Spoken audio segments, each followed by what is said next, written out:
Blood of Christ was formed in early 1994 by myself, our original bass player Marek Kapala, and my brother, our drummer Jason Longo. We originally started out in London, Ontario. We started as a simplistic death metal band with a little bit of grind influence. Our main influences at that time were bands like Morbid Angel, Cannibal Corpse, Obituary, Sepultura, stuff like that. Really classic old school death metal. Incantation and Immolation were huge influences for us. Sometime around early 95, we really got into black metal, specifically Scandinavian black metal, like Marduk and Emperor and Immortal and Enslaved. Enslaved was a huge influence for us. So our sound, also Dissection from Sweden, our sound started to morph. We started to really meld together those genres, death metal and black metal, and a bit of doom. We were one of the early bands who incorporated clean vocals and really poetic, dark lyrics. So basically, what Blood of Christ really is a mashup of black metal and death metal, and we call it epic dark metal because our songs tend to be quite epic sometimes, with a lot of time changes and different time signatures within the song, tempo changes. Some songs could have 20 riffs and they never repeat. We move between death metal and black metal quite comfortably. So we don't really fit into specifically either genre. I think we could be enjoyed by fans of both genres.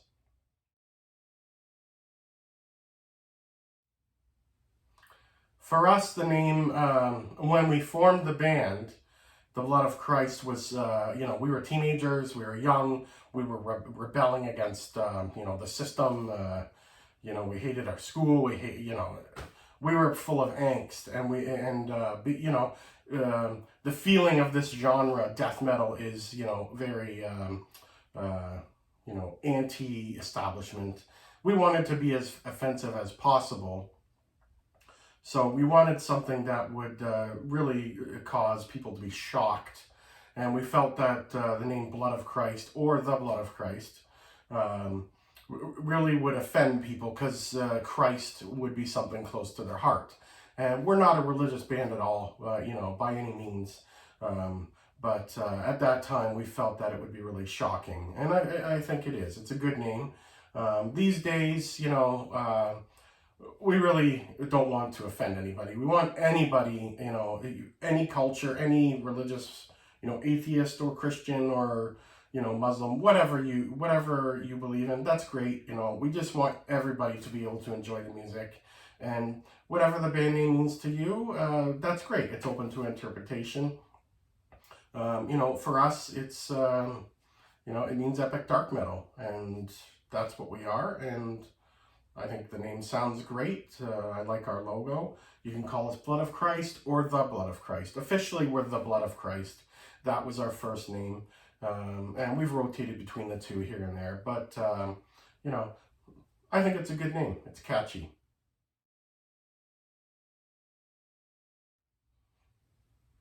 So the split release with Vomit Remnants came to, the idea for this started back in 2017.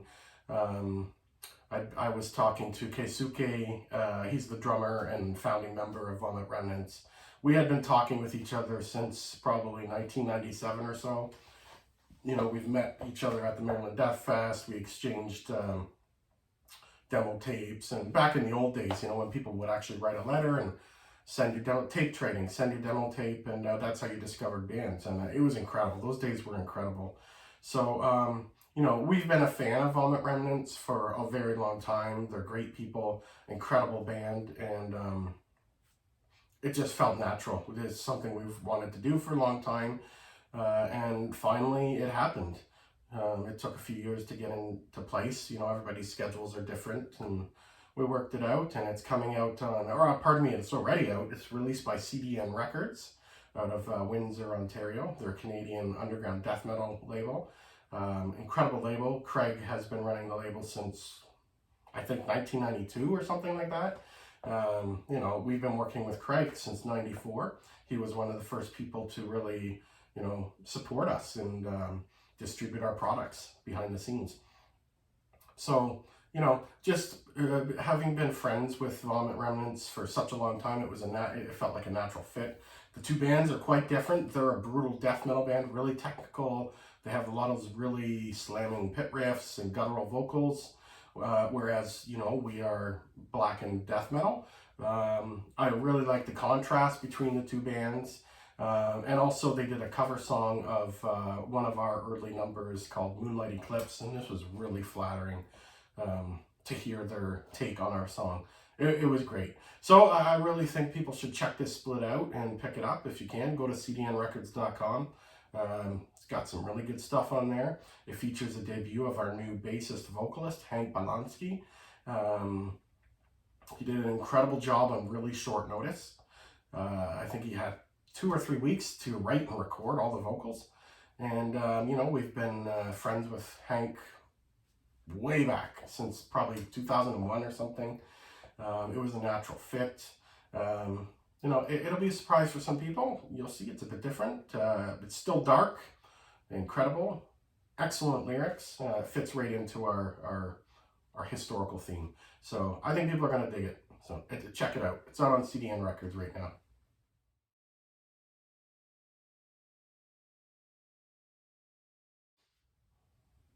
Yes, I do. I think it's good to work with a record label. I think they're still valid. I think they have a lot to offer. You know, they press your albums. They take care of that. They take care of distribution, promotion. You know, having their support is a really good thing. It takes away that business side of things that gives you more time to focus on, you know, working on your craft, honing your skills, writing good music, and focusing on the things that are important to a band, like, you know, getting in the rehearsal room with your bandmates and actually making music. CDN Records, so we've been working with them off and on for a very long time, as I mentioned before. Craig is an incredibly supportive person of all his bands. You know, he treats all the bands, you know, large or small, the same. You know, he gives them equal input, and we're really excited to be working with him again.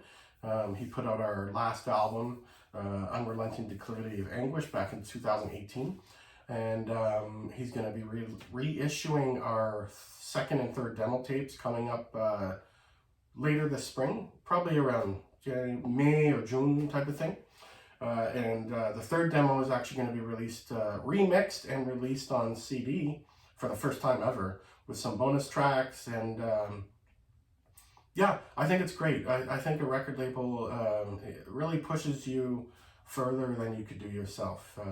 You know, the internet is helpful. A lot of independent bands rely on YouTube and stuff like that, and that's great. But for me, I'm really old school, and I really prefer having that physical product. And I feel that, personally speaking, that's something that you really need a record label to achieve with. So anyway, once again, check out CDN Records. For any bands out there who, if you're not signed, mostly they handle brutal death metal, but, you know, send him a demo tape. He's incredible. So.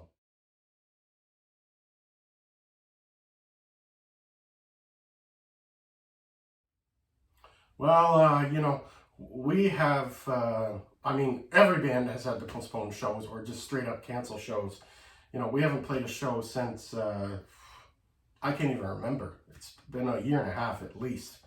You know, we had a lot of stuff lined up in 2020 at the later half of the year, and obviously, you know, for obvious reasons, we couldn't do it. I think this pandemic has been very hard on musicians, you know, but not just musicians. Everybody's kind of focusing on, you know, the bands that can't tour, and they're forgetting about some key people. Like, there's a lot of people behind the scenes that make those tours and even one-off gigs happen. You know, promoters, venues, the staff at the venue, you know, roadies that help bands on tour, you know, sound sound technicians, lighting techs, bus drivers. You know, there's a lot larger, system behind a band that is being affected, probably even harder than the musicians themselves, because musicians can fall back on making new music and putting that out, you know, and getting some royalties or whatever. But the people who make this all happen, they can't do that. So, frontline workers are really the unsung heroes in this pandemic. And I don't just mean healthcare workers. You know, they're incredible, but, people behind the scenes running, any form of entertainment or even retail, just retail workers are being forgotten because they're in a predicament where they have to go to work to provide for their family.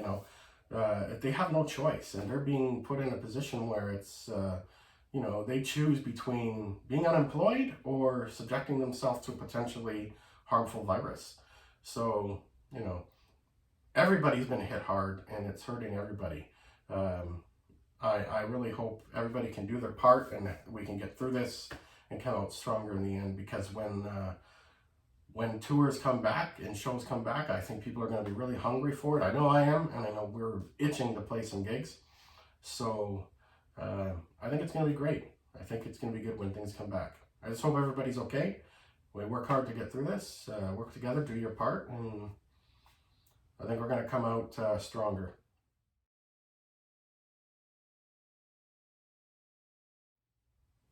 There's a lot of great new music coming out, especially right now, like I was talking about. A lot of bands are at home in isolation, so they can just pump out new material.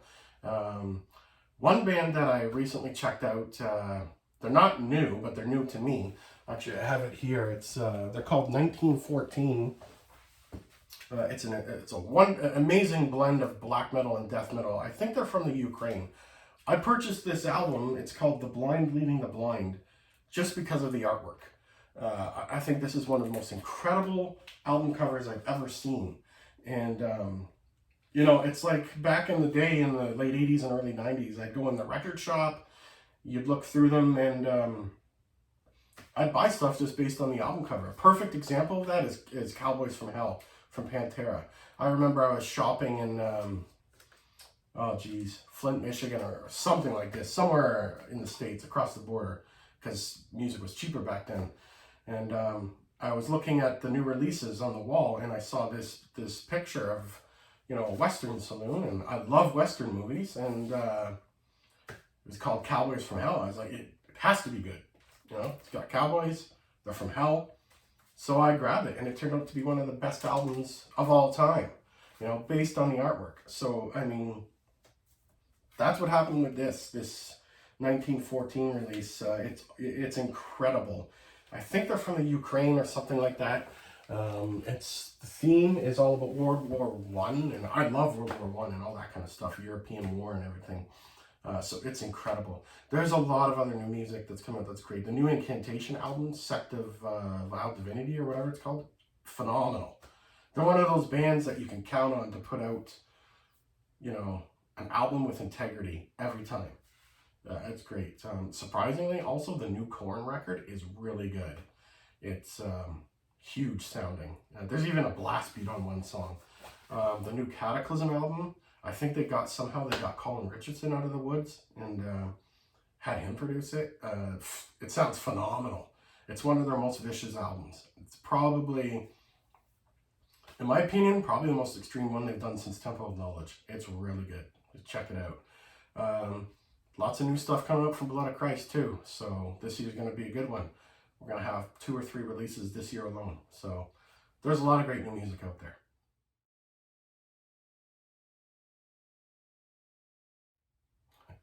That's a good question. And the answer is yes, definitely. Had issues with amps. Not this one.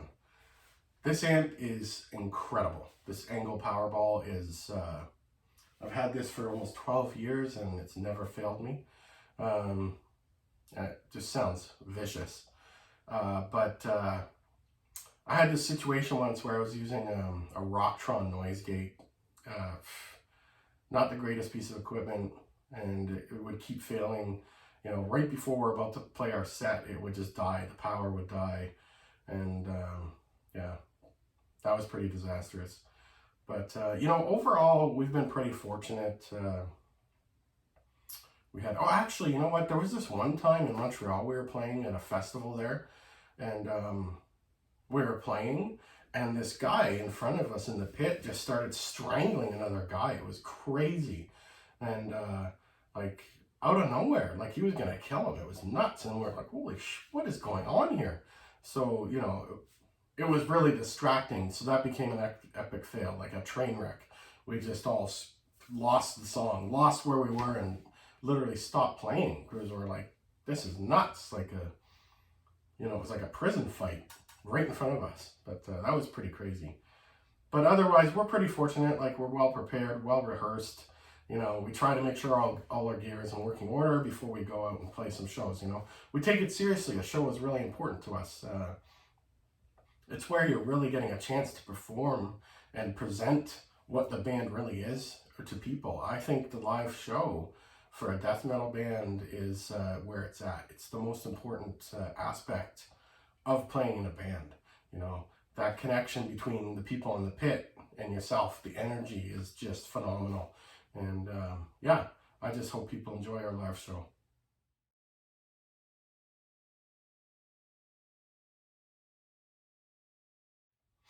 We have a lot going on. The future looks really good.